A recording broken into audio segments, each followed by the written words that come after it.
Recently, I went on my first international tour to Vietnam. I have been to Hanoi, Halong Bay, Ninh Bình, Hoi An, and Vana Hills in Da Nang. This video is on Vietnam's interesting history, mythology, and culture, and my experience during the trip.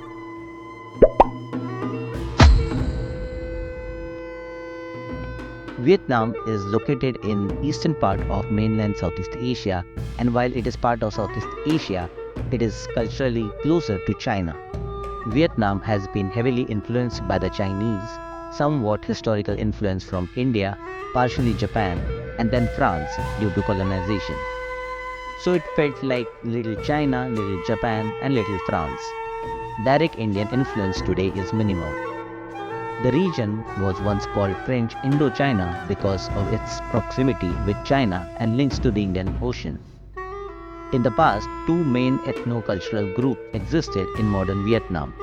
Vietnamese to the north, an Austro-Asiatic group related to the Khmer or the Cambodians linguistically, but culturally they were under the Chinese influence. The other ethno-cultural group were the Chams of Champa civilization. Linguistically, they were Austronesians like the Malays and Indonesians, but culturally they were closer to the Khmer Cambodians.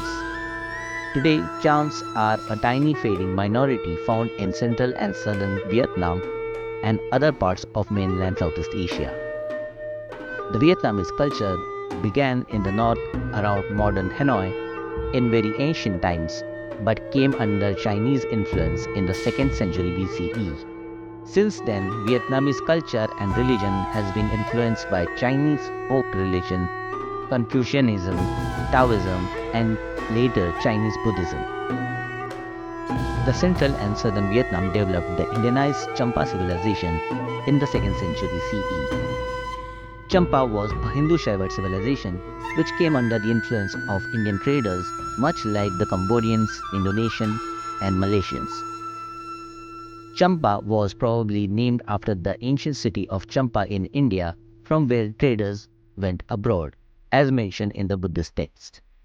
The Hindu Puranas mention a Southeast Asian place as Angadvipa, which could have been related to Champa, as Champa city in India was the capital of Anga kingdom.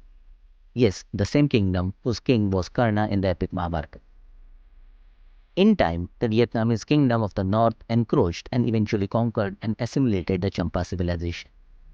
The Chams are now a tiny minority in Vietnam, and most Chams have become Muslim like their ethnic cousins, the Malaysians.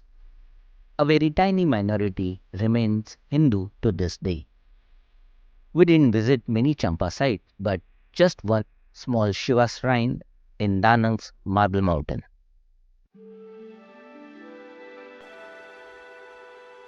The Vietnamese folk religion is a cultural faith influenced by the Chinese folk religions, Confucianism, and Taoism. Because of Chinese influence, their temples, gods, and cultural ideas are very similar to that of China.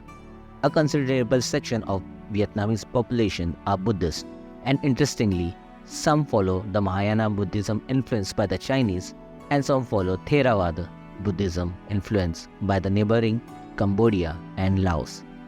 Due to colonial influence, there are also considerable Catholics and Protestants. But as the result of communism, most of Vietnamese are irreligious. Our hotel in Hanoi was in the main town close to the Hoan Kem Lake, where was the Nong Son temple on a tiny islet. This temple was dedicated to the Chinese deities of literature, of war, and of medicine. But on another islet lies a shrine dedicated to Trung Hang Dao, a Vietnamese prince and hero. The Vietnamese offer incense sticks and food offerings to these gods, just like it is done in Hinduism. But interestingly, they offer modern packaged food products and soft drinks as well, and even alcohol depending on the deity's characteristics. They have gods representing various aspects of nature and social concepts, with offerings tailored to these specific domains. God of war is offered a weapon, God of literature is offered a book. Some offer spiral incense sticks filled with handwritten wishes. These instant sticks can burn on for a month. They also have house shrines like we have it in India. Only the idols are made of ceramic and offerings are all modern products. This shows that the Vietnamese folk religion has not been crystallized over time like other religions and has evolved to this day. The Hon Kem Lake was once home to a giant species of turtles which is now almost extinct. Two of such turtle bodies are preserved in the complex for tourist attraction. These turtles have a mythological connection. According to their mythology, the Lia Loi was presented by a magical sword by a turtle from this lake to fight against the Chinese, something like the story of King Arthur and the Excalibur. This story makes the turtle an important figure in their folk culture. Vietnamese culture is obsessed with dragons just like China. There was Sleeping Dragon Cave in Ninh Bình, and the city of Halong, famous for its bay, literally means descent of the dragons. According to their legend, dragons had landed in the city to help Vietnamese people against foreign invasions. Whether it is the turtle myth or the Halong city name, many of Vietnamese folklore and mythology are connected with foreign invasions, particularly Chinese invasions. As a result of these constant invasions, Vietnamese men were always at the frontiers fighting wars, and women did all the business. You will find this cultural trait even today, where you'll see more women participation at shops, restaurants, and tourist places than men. One may feel that women dominate the workforce. Maybe that is why they have a female Buddha in their culture, which on research I understood is Huang Am, a female Avalokiteshvara. Many of these Vietnamese folk gods were once historical personalities, blending hero worship with folk religion. In Vietnam, turtles, like in Vedic and Native American myths, symbolize the earth, while crane symbolizes the sky. But both creatures are symbols of longevity. Like this crane on turtle was found in Bai Dinh Pagoda. In Vietnamese folk religion, like in China, bats are auspicious, unlike in the West. Bat symbols were found at the entrance of the Myeong Song Temple in Hanoi. In the Chinese culture, there are five auspicious animals: the dragon, turtle, phoenix, and tiger. Similarly, in the Vietnamese culture, there are five sacred animals: dragon, turtle, phoenix, and Kilin, the unicorn.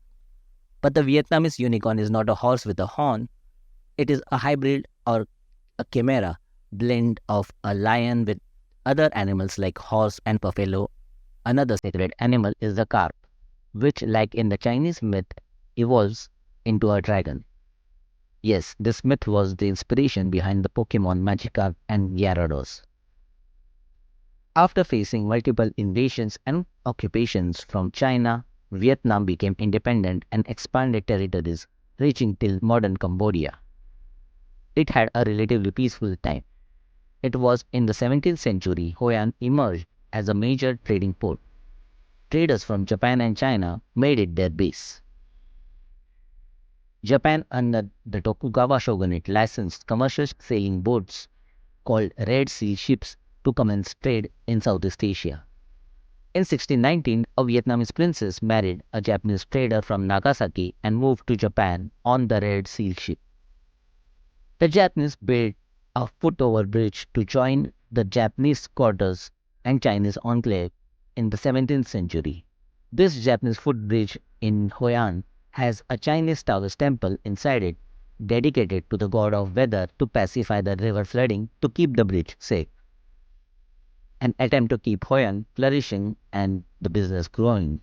But then came the French. The French colonized Vietnam in the 18th century, much like Cambodia and Laos. The French rule was as bad as any colonial rule in Asia and Africa. We visited the former prison in Hanoi, which is now a museum.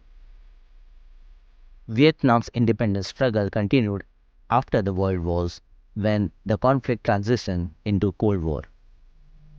The Vietnam War of the US, which the Vietnamese refer to as the American War, is another sad chapter in their history.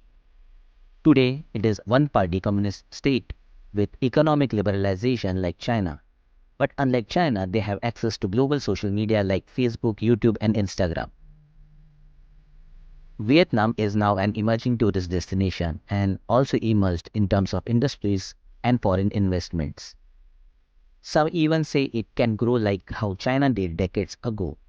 If you want to have a virtual tour of Vietnam, check out my travel vlogs in Vietnam on my personal channel and stay tuned to Pravya Now for videos on history, mythology, and fiction.